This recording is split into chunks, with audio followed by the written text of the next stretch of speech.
നമസ്കാരം, ഭാരത് ലൈവിലേക്ക് സ്വാഗതം. നമസ്കാരം പ്രശാന്ത്. ഏറ്റവും പുതിയ വിവരങ്ങൾ ഒന്നും വരുന്നില്ലല്ലോ എന്ന് നമ്മളിങ്ങനെ ആകാംക്ഷയോടെ കാത്തിരിക്കുകയായിരുന്നു. ഡ്രൈ ഡേ കഴിഞ്ഞ ആഴ്ച ED ഡേ, അത് കഴിഞ്ഞ് ഡ്രൈ ഡേ. അപ്പോൾ EDക്ക് കാര്യമായിട്ടൊന്നും ചെയ്യാനില്ല, പക്ഷേ എല്ലാം കോടതി വഴിയായിരുന്നു. 10 പ്രതികളുടെ ജാമ്യം സെഷൻസ് കോടതി, തിരുവനന്തപുരം സെഷൻസ് കോടതി തള്ളി. കാരണം ED ഒരു സത്യവാങ്മൂലം കൊടുത്തിരുന്നു. CPM പ്രവർത്തകർ കക്ഷി ചേർന്നു. അല്ല, അവരൊരു സത്യവാങ്മൂലം കൊടുത്തു. CPM പ്രവർത്തകർ ഇനിയും ഇതിലുണ്ട്. അതുപോലെ തന്നെ കോടതി ദൃശ്യങ്ങൾ EDയുടെ ആവശ്യപ്രകാരം സ്പെഷ്യൽ പബ്ലിക് പ്രോസിക്യൂട്ടർ ഉണ്ട് EDയുടെ ഈ കേസിൽ. അദ്ദേഹത്തിൻ്റെ ആവശ്യപ്രകാരം കോടതി ആ ചാനലുകളുടെ ദൃശ്യങ്ങൾ മൊത്തം പരിശോധിച്ചു. ഞെട്ടിപ്പോയി എന്നാണ് പറയുന്നത്. പിന്നെ അപ്പോൾ കോടതിയുടെ ഫൈൻഡിങ് ഇതാണ്: പ്രതികൾ ഇനിയും പിടികൂടാനുണ്ട്, മറ്റ് CPM പ്രതികളും പിടികൂടാനുണ്ട്. ഈ പ്രതികളെ ഇനി പുറത്തു വിട്ടാൽ മറ്റ് CPM പ്രതികളെ അറസ്റ്റ് ചെയ്യുമ്പോഴും ഇവർ തടസ്സമുണ്ടാക്കാൻ സാധ്യതയുണ്ട്. അതായത് ഈ പ്രതികൾ എന്ത് സംഭവിച്ചാലും ഒരു നിയമവാഴ്ചയെ തടസ്സപ്പെടുത്തുന്നു എന്ന് കോടതിക്ക് ദൃശ്യങ്ങളിൽ നിന്ന് മനസ്സിലായി. EDയെ തടസ്സപ്പെടുത്തി അങ്ങനെയാണല്ലോ. അതെ, അതുകൊണ്ട് മറ്റ് CPM നേതാക്കളെ അറസ്റ്റ് ചെയ്യാൻ പോയാലും ഇവർ തടസ്സപ്പെടുത്തും. അതുപോലെ ഇവർക്ക് ജാമ്യം കൊടുത്തു കഴിഞ്ഞാൽ അവർ ചിലപ്പോൾ മുൻകൂർ ജാമ്യം നേടാൻ സാധ്യതയുണ്ട്. അങ്ങനെ ഒരു അപകടം അതിനകത്തുണ്ട്. കാരണം ഹൈക്കോടതി പോയിട്ട് ഈ കേസ് അന്വേഷണമൊക്കെ പൂർത്തിയായി, ഒരു കീഴ്ക്കോടതി പ്രതികൾക്ക് ജാമ്യം കൊടുത്തിപ്പോൾ എല്ലാവരും പുറത്താണ്. അപ്പോൾ ഞങ്ങളെ ചോദ്യം ചെയ്യാൻ വിളിപ്പിക്കുന്നതിനൊന്നും കുഴപ്പമില്ല, ഞങ്ങളാരും ഇതിനകത്ത് മനസാവാച കർമ്മണമൊന്നും അറിഞ്ഞിട്ടില്ല, അതുകൊണ്ട് ഞങ്ങളെ മനഃപൂർവ്വം രാഷ്ട്രീയമായിട്ട് വേട്ടയാടാൻ, അറസ്റ്റ് ചെയ്ത് രാഷ്ട്രീയമായി വേട്ടയാടാൻ സാധ്യതയുണ്ട്, അതുകൊണ്ട് മുൻകൂർ ജാമ്യം തരണമെന്ന് പറഞ്ഞ് പോയാൽ കിട്ടാനുള്ളൊരു സാധ്യത. ആരൊക്കെയാണ്? CPM സംസ്ഥാന സെക്രട്ടറി, ജില്ലാ സെക്രട്ടറി ജോയ് MLA, പിന്നെ മുൻ MLA-മാരായ VK പ്രശാന്ത്, മുൻ മന്ത്രി ശിവൻകുട്ടി, മുൻ മന്ത്രി കടകംപള്ളി സുരേന്ദ്രൻ, പിന്നെ ജോൺ ബ്രിട്ടാസ് MP, റഹീം MP, അങ്ങനെ ഒരുപാട് പേര്, ബിനീഷ് കോടിയേരി, അതെ, ആര്യ രാജേന്ദ്രൻ, മുൻ മേയർ ആര്യ രാജേന്ദ്രൻ അടക്കമുള്ളവരൊക്കെ. അതായത് പാർട്ടി സജീവമാകുന്നു. ഒന്ന് ഷോ ഓഫ് കാണിക്കാൻ വേണ്ടിയിട്ട് പാർട്ടിയിൽ ഞാൻ സജീവമാണെന്ന് നമ്മുടെ ഈ ജില്ലാ കമ്മിറ്റി അല്ലെങ്കിൽ ലോക്കൽ കമ്മിറ്റി മീറ്റിങ്ങിനൊക്കെ കൃത്യമായിട്ട് ആ കമ്മിറ്റി അംഗങ്ങൾ പങ്കെടുക്കണം. അതെ, അവരൊക്കെ പങ്കെടുക്കണം നിർബന്ധമാണല്ലോ. ചെന്ന് അവിടെ ഒപ്പിട്ട് ചർച്ചകളിൽ പങ്കെടുക്കണമെന്നുള്ള പാർട്ടി കേഡർ സ്വഭാവമാണ്. അതേപോലെ ഒരു കേഡർ സ്വഭാവം കാണിച്ചതാണ് അന്ന്. എല്ലാവരും വന്ന് ചാനലുകളൊക്കെ വരും, അപ്പോൾ ഞങ്ങളൊക്കെ ഉണ്ടായിരുന്നു, തല കാണിച്ചതാണ്. പക്ഷെ അത് വിനയായി മാറി, അല്ലേ? ഏറ്റവും അടുത്ത പുതിയ സംഭവവികാസം നമ്മുടെ പിണറായി വഴി, കണ്ണൂർ ജില്ലയിലെ പിണറായി വഴി, അല്ലേ, കോട്ടളി വഴി പിണറായിലോട്ടാണ് അടുത്ത സംഭവവികാസം. അതൊക്കെ എന്താണ് ശരിക്കും? അതായത് നമ്മൾ ഈ ED നമ്മൾ മുമ്പ് തന്നെ ഒരു ചർച്ചയിൽ പറഞ്ഞിട്ടുണ്ട്. അതായത് enforcement directorate, central bureau of investigation, national investigation agency തുടങ്ങിയവരൊക്കെ അന്വേഷിക്കുന്നത് നമ്മുടെ സാധാരണ ലോക്കൽ പോലീസോ ക്രൈംബ്രാഞ്ചോ ഒന്നും അന്വേഷിക്കുന്ന പോലെയല്ല. അവരൊരു പ്രതിയെ കിട്ടി, ഒരു കേസുണ്ടായി, അതിൻ്റെ പ്രാഥമിക തെളിവുകൾ വെച്ച് സംശയിക്കുന്ന ആളിനെ പിടിച്ചുകൊണ്ട് വന്ന് ചോദ്യം ചെയ്യുമ്പോൾ സ്വാഭാവികമായിട്ട് ഏത് പ്രതിയും കുറ്റം സമ്മതിക്കില്ല.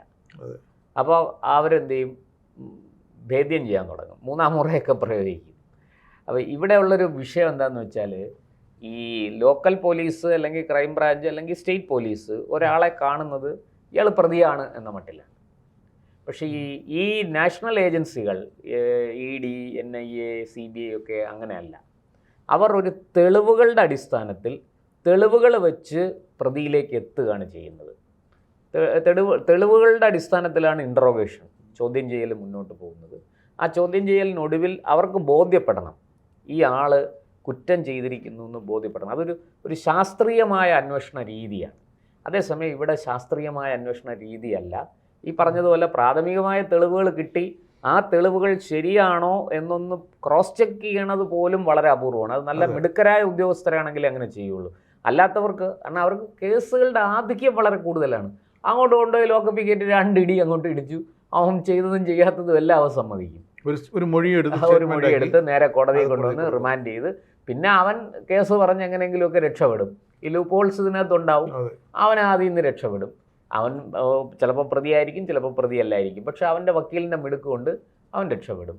പോലീസിന് കേസ് അന്വേഷിച്ചു, പ്രതിയൊക്കെ പിടിച്ചു, പക്ഷെ കോടതി വന്നപ്പോൾ തെളിവില്ല. നിയമത്തെക്കുറിച്ച് അവഗാഹമുള്ള പ്രതിയാണെങ്കിൽ നമ്മുടെ ദൃശ്യം സിനിമ പോലെ വേറൊരു തിരക്കഥ പറഞ്ഞിട്ട് പിന്നെ തിരിച്ചു വരുമ്പോൾ അന്വേഷണ ഉദ്യോഗസ്ഥൻ പ്രതിയാവും. ഞാനവിടെ ഇല്ലായിരുന്നല്ലോ, ഞാൻ ഇവിടെ ആയിരുന്നല്ലോ. അവൻ തെളിവ് സഹിതം കോടതിയിൽ വാദിക്കുമ്പോൾ ഈ അന്വേഷണ ഉദ്യോഗസ്ഥൻ പ്രതിയാവും അവസാനം. അപ്പോൾ ഇവിടെ ഈ നമ്മുടെ ഇ ഡിക്ക് അങ്ങനെയുള്ളൊരു പതിവ് ഇല്ല. ഇ ഡി വളരെ കൃത്യമായിട്ട് രേഖകളുടെ എല്ലാ അടിസ്ഥാനത്തിൽ, തെളിവുകളുടെ എല്ലാ അടിസ്ഥാനത്തിലാണ് ഈ കാര്യം മുന്നോട്ട് കൊണ്ടുപോകുന്നത്.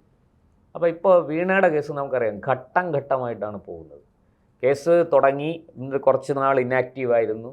അപ്പോൾ വീണ കരുതി കേസൊക്കെ തേഞ്ഞു മാഞ്ഞു പോവും, കുഴപ്പമൊന്നുമില്ല, ഇ ഡിയും CBIയും ഒക്കെ നമ്മളെ കേരള പോലീസ് പോലെ തന്നെ എന്നൊക്കെ കരുതി ഇങ്ങനെ ഇത് തടസ്സപ്പെടുത്താനുള്ള ഹർജികളും നീക്കങ്ങളുമായിട്ട് മുന്നോട്ട് പോയി. പക്ഷെ അതൊന്നും വിജയിച്ചില്ല. അവിടെയൊക്കെ ഇ ഡി സൈലൻ്റ് ആയിട്ടിരുന്നു. വരട്ടെ കയ്യിലുള്ള ആവനാഴിയിലെ ആയുധങ്ങളെല്ലാം, അമ്പുകളെല്ലാം പുറത്തു വരട്ടെ. അവസാനം ഇ ഡി പതുക്കെ കടുപ്പിച്ചു തുടങ്ങി. അങ്ങനെയാണ് പിണറായി വിജയൻ തിരുവനന്തപുരത്ത് താമസിക്കുന്ന വീട്ടിൽ വീണ ഒപ്പം താമസിക്കുന്നുണ്ടെന്നറിഞ്ഞ്, വാസ്തവത്തിൽ അവിടെ റെയ്ഡ് ചെയ്യാനാണോ വന്നത്, വീണയെ ചോദ്യം ചെയ്യാനാണോ വന്നത്? എനിക്ക് തോന്നുന്നത് റെയ്ഡിനേക്കാൾ കൂടുതൽ വീണയെ കാരണം പിണറായി വിജയൻ്റെ വീട്ടിൽ നിന്ന് ഇ ഡിക്ക് എന്ത് കിട്ടാനാണ്? ഒന്നും കിട്ടാനില്ല. അപ്പോൾ വീണയെ ചോദ്യം ചെയ്യാൻ തന്നെയാണ് ഇ ഡി വന്നത്. അത് ഒരു ഒന്നാം ഘട്ട നടപടികളുടെ ഭാഗമാണ്. അവിടെ ചോദ്യം ചെയ്തു, വീണയുടെ ഫോൺ വാങ്ങിയെടുത്തു, മറ്റ് പല ഡീറ്റെയിൽസും ചോദിച്ചു. ചിലതിനൊക്കെ വീണ കള്ളം പറഞ്ഞു കാണും, നമുക്കറിയില്ല, സത്യം പറഞ്ഞിട്ടുണ്ടാവില്ല. എന്തായാലും ഇ ഡി അതേസമയം കോട്ടൂളിയിലെ ഭർത്താവിൻ്റെ വീട് റിയാസിൻ്റെ വീട്ടിൽ റെയ്ഡ് നടന്നു. പിണറായിയുടെ വീട്ടിൽ റെയ്ഡ് നടന്നു. ഇതൊക്കെ ഏതാണ്ട് CMRLൻ്റെ ഓഫീസടക്കം 15-12 സ്ഥലത്ത് പരിശോധന നടത്തി എന്നാണ്. അവർ 2 മാസത്തിനകം വീണ പോയി നിന്ന സ്ഥലങ്ങളിലെല്ലാം അവർ പോയി.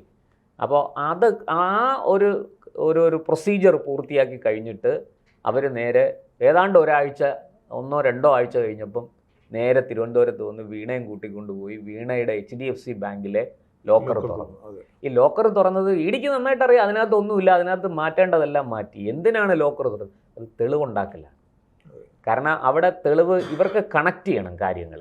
അപ്പോൾ ഈ ലോക്കർ ഇന്ന് തുറക്കുന്നെങ്കിൽ ഇതിന് മുമ്പ് എന്നാണ് തുറന്നത്, അതിന് മുമ്പ് എന്നാണ് തുറന്നത് എന്നൊക്കെയുള്ള തെളിവ് ബാങ്കിൽ നിന്ന് നേരിട്ടെടുക്കാം, സ്റ്റേറ്റ്മെൻറ്റ് എടുക്കാം. അത് വീണയെ കൂടെ കൊണ്ടുപോയി ആ സാധനങ്ങളെല്ലാം ലോക്കർ തുറന്ന് നോക്കിയപ്പോൾ ഒന്നുമില്ല. അപ്പോൾ അതിനിടയ്ക്ക് വീണയടക്കമുള്ള 272 പേരുടെ എന്തോ അക്കൗണ്ടുകൾ മരവിപ്പിച്ചു. 62. അപ്പോൾ 18 കോടി രൂപ ഫ്രീസ് ചെയ്ത് വെച്ചു. അതിൽ വീണയുടെ 1.5 ലക്ഷം രൂപയുണ്ട്. ഇതൊക്കെ നമ്മളിങ്ങനെ വാർത്തകൾ വരുന്നുണ്ട്, അങ്ങനെ കാര്യങ്ങൾ മുന്നോട്ട് പോകുന്നുണ്ട്. ഈ മാധ്യമങ്ങൾ പറയുന്നത് പോലെ അല്ല ഇ ഡിയുടെ അന്വേഷണം മുന്നോട്ട് പോകുന്നത്. ഇ ഡിക്ക് ഇ ഡിയുടേതായ രീതിയുണ്ട്. അത് പ്രത്യേകിച്ച് സാമ്പത്തിക കുറ്റകൃത്യങ്ങളാവുമ്പോൾ അതിൻ്റെ അന്വേഷണ രീതിയും, കാരണം കുറ്റത്തിൻ്റെ സ്വഭാവം അനുസരിച്ചാണല്ലോ അന്വേഷണം. അവിടെ അതെല്ലാം വളരെ കൃത്യമായിട്ട് മുന്നോട്ട് പോകണം. ഇതിനകത്ത് നമ്മൾ മനസ്സിലാക്കേണ്ട ഒരു കാര്യം, ഏതെങ്കിലും ഒരു സ്ഥലത്തുനിന്ന് കൈക്കൂലി വാങ്ങിച്ചു. കൈക്കൂലി വാങ്ങിച്ചത് ആ കുറ്റത്തിൻ്റെ വകുപ്പുകളൊക്കെ കുറച്ചുകൂടെ താഴെയാണ്. പക്ഷെ ഇവിടെ വീണയുടെ കേസിൽ അതല്ല. ഈ അന്വേഷണം SFIOയുടേതാകട്ടെ ഇപ്പോൾ ഇ ഡിയുടേതാകട്ടെ ഇതെല്ലാം ചെന്ന് നിൽക്കുന്നത് കള്ളപ്പണം വെളുപ്പിച്ചു എന്നുള്ളതാണ്. കള്ളപ്പണ ഇടപാടുകളിലാണ് അന്വേഷണം. കൈക്കൂലി കൊടുക്കാനായിട്ട് വീണപ്പോൾ വീണയ്ക്ക് വലിയ സർക്കാർ ഉദ്യോഗസ്ഥനൊന്നുമല്ല, അല്ലെങ്കിൽ വീണയുടെ അച്ഛൻ മുഖ്യമന്ത്രിയായിരുന്നു. അത് മാത്രമാണ്. അപ്പൊ അച്ഛന്റെ മകളെ സോപ്പിട്ട് അച്ഛനെ കൊണ്ട് ചില ആനുകൂല്യങ്ങൾ വീണയുടെ കമ്പനി നഷ്ടത്തിലാണ്, അപ്പൊ വരുമാനമില്ല, ജോബ്ലെസ് ആണ്. അപ്പോൾ വീണയ്ക്ക് എങ്ങനെ ഈ പണം വന്നു? ഈ വരുമാനമില്ലാത്ത ഒരാൾക്ക്, ജോലി ഇല്ലാത്ത ഒരു വ്യക്തിക്ക്, ഒരു പെൺകുട്ടിക്ക് എങ്ങനെ ഇത്രയും തുക ഓരോ മാസവും 2017 മുതൽ 20 വരെയുള്ള കാലയളവിലാണ് എക്സാലോജിക്കിൽ ഈ മാസപ്പടി ആയിട്ട് മാസം തോറും 5-3-8 ലക്ഷം രൂപ വന്നിരുന്നു എന്ന് നമ്മൾ മനസ്സിലാക്കുന്നത്. അപ്പം അതിൻ്റെ തെളിവെല്ലാം കിട്ടും. പിന്നെ ആ കമ്പനി അങ്ങ് വൈൻഡപ്പ് ചെയ്തു. കമ്പനി ഇല്ല, കമ്പനി നഷ്ടത്തിലാണ്. അതിനിടയ്ക്ക് കമ്പനിയുടെ പേരിൽ വായ്പ എടുത്തു, അത് കുറേ അടച്ചു തീർത്തു. ഇനിയൊരു പലിശയും 4 ലക്ഷം രൂപ അടയ്ക്കാനുണ്ട്. അത് അടച്ചില്ലെങ്കിൽ നമ്മുടെ പാർട്ടി ആസ്ഥാനം ജപ്തി ചെയ്യേണ്ടി വരും. കാരണം വീണയുടെ കമ്പനിയുടെ അഡ്രസ്, സ്ഥിര അഡ്രസ് AKG സെന്റർ ആണ്. അതെ. പിന്നെ മദർ അഡ്രസ് കൊടുത്തിരിക്കുന്നത് അങ്ങനെയാണെങ്കിൽ AK സെന്റർ. പക്ഷെ ഇവിടെ നടന്നിരിക്കുന്ന സംഭവം അതല്ല. ഇത് ഞാൻ പറഞ്ഞില്ലേ, ഇ ഡി കറക്റ്റ് നെറ്റ്വർക്ക് ഇങ്ങനെ ക്ലിയർ ആണ്, കണ്ണിയായിട്ട് കൊണ്ടുവന്ന് പൂട്ടുകയാണ്. അപ്പോൾ ഇ ഡി ഉദ്യോഗസ്ഥർ, കൊച്ചിയിലെ ഉദ്യോഗസ്ഥർ തന്നെയാണ് പോയത്, അല്ലാതെ പുറത്തൊന്നല്ല. അവർ പിണറായിയിലും പാതിരിയാടെന്ന് പറയുന്ന സ്ഥലത്ത്, ഇതിനടുത്ത് തന്നെയുള്ള, പിന്നെ കണ്ണൂർ ജില്ലയിലെ ഈ 2 സ്ഥലത്തും വില്ലേജ് ഓഫീസ് വീണ പിണറായിലാണല്ലോ. പിണറായി പാറപ്പുറം റോഡിൽ പിന്നെ വീണയ്ക്ക് ഒരു 80 സെൻറ്റ് സ്ഥലമുണ്ട്. ആ 80 സെൻറ്റ് സ്ഥലത്തിൻ്റെ ആധാരത്തിൻ്റെ പകർപ്പ് ഒക്കെ ആയിട്ട് നേരെ വില്ലേജ് ഓഫീസിൽ ചെല്ലുന്നു. റവന്യൂ ഉദ്യോഗസ്ഥരെ വിളിക്കുന്നു. ഈ സ്ഥലം നേരിട്ട് പോയി കാണുന്നു. നേരിട്ട് പോയി കണ്ട് ഇതിൻ്റെ കരമടച്ച് രസീതിൻ്റെ പകർപ്പെടുക്കുന്നു ഇ ഡി. ഇതെല്ലാം ഔദ്യോഗികമായിട്ടാണ്, ഒന്നും ഇതല്ല. അവിടെ ചെന്ന് ഇതെല്ലാം, അപ്പോൾ ഈ ഉദ്യോഗസ്ഥർ കൂടെ പോയി ഇതെല്ലാം കാണിച്ചു കൊടുക്കുന്നു. ഈ 80 സെൻറ്റ് വസ്തുവാണ് പ്രധാനമായിട്ടും അവർ കണ്ടത്, മറ്റതുമൊക്കെ കണ്ടു. അപ്പോൾ അത് ഈ പിണറായി പാറപ്പുറം റോഡിലാണ്. പിണറായിയിൽ സർവേ നമ്പർ 42, 105, 106, 104, 18 അതിൽ 32R 58 സ്ക്വയർ മീറ്റർ സ്ഥലമുണ്ട്. അതുപോലെ തന്നെ ഒന്നിലധികം പാതിരിയോട് 96/142 സർവേ നമ്പറിൽ 61 സ്ക്വയർ മീറ്റർ സ്ഥലമുണ്ട്. ഇത് 2021 മുഹമ്മദ് റിയാസ് മത്സരിക്കാനായിട്ട് സത്യവാങ്മൂലം കൊടുത്തപ്പോൾ അതിൽ പറഞ്ഞിരുന്ന ജീവിത പങ്കാളിയുടെ സ്വത്ത് സ്ഥാവര ജംഗമ വസ്തുക്കൾ എന്നുള്ള ഇത് കൊടുക്കുമ്പോൾ അതിനകത്ത്. അപ്പോൾ ഇത് ഇ ഡി എന്തിനാണ് ഈ സ്ഥലമെല്ലാം പോയി കണ്ടത്? വളരെ സിമ്പിളാണ്, ഇത് കണ്ടുകെട്ടാനാണ്. തീർച്ചയായിട്ടും ഇത് അറ്റാച്ച് ചെയ്യും ഇ ഡി. കാരണം അവർക്ക് വ്യക്തമാണ്. കാരണം ഇ ഡി അത് അറ്റാച്ച് ചെയ്യുന്നത് വെറുതെ അല്ല. ഈ വസ്തുവുമായി ബന്ധപ്പെട്ട് നടന്നിരിക്കുന്ന, ഒരു പക്ഷേ ഇത് കുടുംബപരമായിട്ട് കൊടുത്തതായിരിക്കാം, അച്ഛനോ അമ്മയോ മകൾക്ക് കൊടുത്തതായിരിക്കാം, അല്ലെങ്കിൽ അപ്പൂപ്പനോ അമ്മൂമ്മയോ കൊടുത്തതാകാം, അങ്ങനെയൊക്കെ വരാമല്ലോ, ഭർത്താവ് എഴുതി കൊടുത്തതാകാം, എന്തു ആകട്ടെ. പക്ഷേ ഈ വസ്തുവുമായി ബന്ധപ്പെട്ട് നടന്നിരിക്കുന്ന ക്രയവിക്രയങ്ങളിൽ, സാമ്പത്തിക ക്രയവിക്രയങ്ങളിൽ ദുരൂഹതയുണ്ട്. അതുപോലെ വീണയുടെ പേരിലാണ്, അതായത് പ്രതിസ്ഥാനത്തുള്ള അയാളുടെ വസ്തുക്കൾ അറ്റാച്ച് ചെയ്യുക. ഒരു കേസിൽ അതായത് ഹവാല, കള്ളപ്പണം, ഈ കുഴല്, ഈ തുടങ്ങിയ സംഭവങ്ങളിലെല്ലാം ഈ പ്രതിയാക്കപ്പെടുന്ന ആളിൻ്റെ വസ്തുവകകൾ ഇമ്മീഡിയറ്റ് അറ്റാച്ച് ചെയ്ത് ജപ്തി ചെയ്യാനുള്ള റൈറ്റ്. അതുപോലെ തന്നെ തിരുവനന്തപുരത്ത് ഒരു 3040 ചരിത്ര അടിയും പിന്നെ ഒരു 2432 ചരിത്ര അടിയും, അങ്ങനെ 2 വാസസ്ഥലങ്ങളും വീണയുടെ പേരുണ്ട്, 2 വീടുകൾ. പിന്നെ അത് ഇവിടുത്തത് 1,28,80,291,200 രൂപ കാണിച്ചിരിക്കുന്ന 2021 കാണിച്ചിരിക്കുന്ന അവസ്ഥയുള്ള വസ്തുവകൾ വീണയ്ക്ക് അവിടെ ഉണ്ട്, ഗൾഫിലുണ്ട്. വളരെ വിദേശത്താണ്, എവിടെയാണെന്ന് പറഞ്ഞിട്ടില്ല, വിദേശത്താണ്. പിന്നെ വീണയെ സംബന്ധിച്ചിടത്തോളം ഈ വസ്തുവകളെല്ലാം ഇ ഡിക്ക് അറ്റാച്ച് ചെയ്യാൻ ഒരു ബുദ്ധിമുട്ടുമില്ല. ഗൾഫിലാണെന്നൊന്നും പറഞ്ഞിട്ട് കാര്യമൊന്നുമില്ല. വളരെ പെട്ടെന്ന് തന്നെ ഇന്ത്യക്ക് പുറത്തുള്ള ഇതാണ് കാണിച്ചിരിക്കുന്നത്. ഇ ഡി അവിടെ എല്ലാം ഇ ഡിക്ക് പേപ്പർ കൊടുത്ത് ആ ഗവൺമെൻറ്റിൻ്റെ സഹായത്തോടു കൂടി അതെല്ലാം അറ്റാച്ച് ചെയ്യാൻ കഴിയും. ഇരിക്കട്ടെ. അപ്പോൾ ഇ ഡി ഈ പിണറായിയിലും പാതിരിയോടും ഉള്ള വസ്തുക്കൾ നേരിട്ട് വന്ന് കണ്ടത്, ഒരു സംശയവും വേണ്ട, അത് അറ്റാച്ച് ചെയ്ത് ജപ്തി ചെയ്യാൻ വേണ്ടിയിട്ടാണ്. അപ്പോൾ ഇ ഡി ഒരു വസ്തു ജപ്തി ചെയ്യണമെങ്കിൽ കൃത്യമായി ഈ കാര്യത്തിൽ തെളിവുകൾ കൈവശമുണ്ട്. തെളിവുകളില്ലാതെ ഇ ഡി ഇത് ചെയ്യില്ല. കാരണം നാളെ ഈ പ്രതിയാക്കപ്പെട്ടിരിക്കുന്ന ആൾ നാളെ കോടതിയിലേക്ക് പോയാൽ അത് ഇ ഡിക്ക് വലിയ തിരിച്ചടിയാണ്. ഉദ്യോഗസ്ഥർ സമാനം പറയേണ്ടി വരും. അതുകൊണ്ട് ഇ ഡി വളരെ കൃത്യമായിട്ട് ഈ കള്ളപ്പണ ഇടപാട് നടന്നു എന്നുള്ളതിന്, അതായത് PMLA prevention of money laundering act, ആ കാര്യത്തിൽ കൃത്യമായ തെളിവുകൾ ഇ ഡിയുടെ കൈവശം കിട്ടി എന്നുള്ളത് കൊണ്ട് തന്നെയാണ് അവർ ഈ പറഞ്ഞതുപോലെ ഈ ഭൂമി, വീണയുടെ പേരിലുള്ള ഭൂമി അറ്റാച്ച് ചെയ്യാനുള്ള ശ്രമത്തിൻ്റെ ഭാഗമായി നേരിട്ട് പോയി പരിശോധിച്ച് രേഖകളെല്ലാം എടുത്ത് കണ്ട് ബോധ്യപ്പെട്ട്, അതായത് ഇത് വേറെ ഒരിടത്തും പണയം വെച്ചിട്ടില്ല, ഇതിൻ്റെ ഇൻകംറൻസ് സർട്ടിഫിക്കറ്റ് ഒക്കെ എടുക്കുമ്പോൾ നമുക്ക് മനസ്സിലാവും ഇത് എവിടെയെങ്കിലും പണയപ്പെടുത്തിയിട്ടുണ്ടോ, ഏത് കാലത്ത് പണയപ്പെടുത്തി. അതുപോലെ സബ് രജിസ്ട്രാർ ഓഫീസിൽ പോയി ഗഹാൻ എടുത്തു കഴിഞ്ഞാൽ മനസ്സിലാവും ഇത് ഏത് കാലം തൊട്ട് എത്രാം തീയതി തൊട്ട് എത്രാം തീയതി വരെ ഇത് കടപ്പെടുത്തിയിരുന്നു, ഇതിനെ പണയം വെച്ചിരുന്നു എന്നൊക്കെയുള്ള കൃത്യമായ വിവരങ്ങൾ നമുക്ക് കിട്ടും, അല്ലേ? അപ്പോൾ ആ രേഖകളെല്ലാം ഇ ഡി സംഘടിപ്പിച്ചത് നടപടിയിലേക്ക് കടക്കുന്നു എന്നാണ്. വീണയ്ക്ക് തീർച്ചയായിട്ടും കുരുക്കുകൾ മുറുകി വരികയാണ്. അടുത്ത തവണ ചോദ്യം ചെയ്യലിന് ഹാജരാകുന്ന വീണ ഒരു പക്ഷേ റിമാൻഡിലാകാനുള്ള സാധ്യത വളരെ കൂടുതലാണ്. കോടതിയിൽ അറസ്റ്റ് ചെയ്ത് കോടതിയിൽ ഹാജരാക്കാനുള്ള സാധ്യത വളരെ കൂടുതലാണ്. അതൊക്കെ നമുക്ക് കാത്തിരുന്ന് കാണുകയേ വഴിയുള്ളൂ.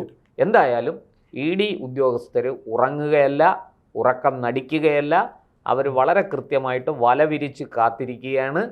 ആ വലയിലേക്ക് വന്ന് വീഴേണ്ട ആളാരാണോ ആ ആൾ വന്ന് വീണിരിക്കും, അല്ലെങ്കിൽ അവർ വീഴ്ത്തിയിരിക്കും.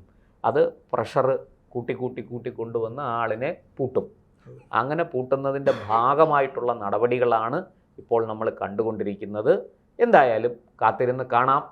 ഈ വീണയുടെ വസ്തുവകകൾ എന്തിനാണ് ED നേരിട്ട് വന്ന് പരിശോധിച്ചത് എന്നുള്ളതിൻ്റെ ഏതാണ്ടൊരു ഉത്തരം നമുക്ക് കിട്ടിക്കഴിഞ്ഞു. അപ്പോൾ അടുത്ത നടപടികളിലേക്ക് കടക്കുകയാണ് ED. നമുക്ക് കാത്തിരുന്ന് കാണാം എന്നാണ് വീണയെ ചോദ്യം ചെയ്യാൻ വിളിപ്പിക്കുന്നതും തുടർ നടപടികളിലേക്ക്, അറസ്റ്റ് പോലെയുള്ള തുടർ നടപടികളിലേക്ക് ED കടക്കുന്നത് എന്നും നമുക്ക് കാത്തിരുന്ന് കാണാം.